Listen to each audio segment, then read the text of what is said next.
It won't be long before the few remaining bakeries in opposition-held East Aleppo start to close down. It has been more than a month since the Syrian government closed the only route in and out of the enclave. The UN has officially declared East Aleppo a besieged area. We're facing a lack of flour and fuel. Without the fuel, we can't use the oven and generators, and the price of fuel is rising.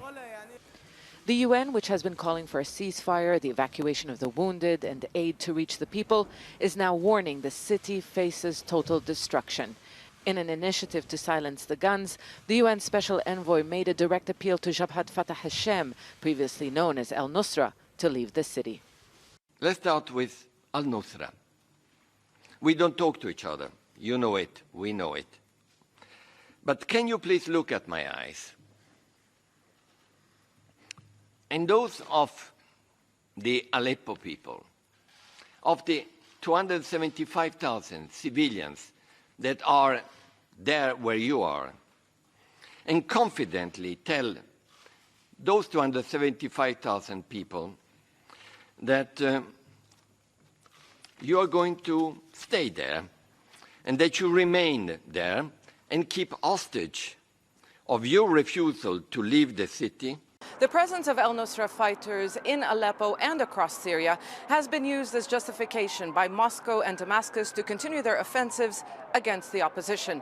Russia reacted immediately and welcomed Mistura's proposal to evacuate what the UN says are 900 fighters from the city. But what Russia did not say is whether it would agree to the second part of Mistura's initiative, and that is to halt the bombardment once the fighters leave.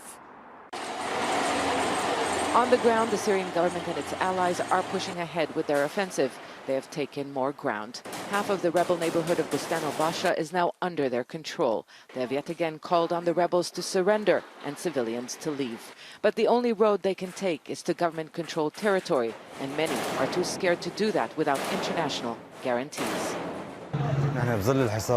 We've been besieged for 40 days. We're facing problems, especially the lack of bread. I have 4 children and the local council rations bread. They only give us 10 pieces and that's not enough. Shops have been forced to close. Markets are half empty. Stocks are in short supply and prices are rising, making life difficult for the 275,000 people trapped here.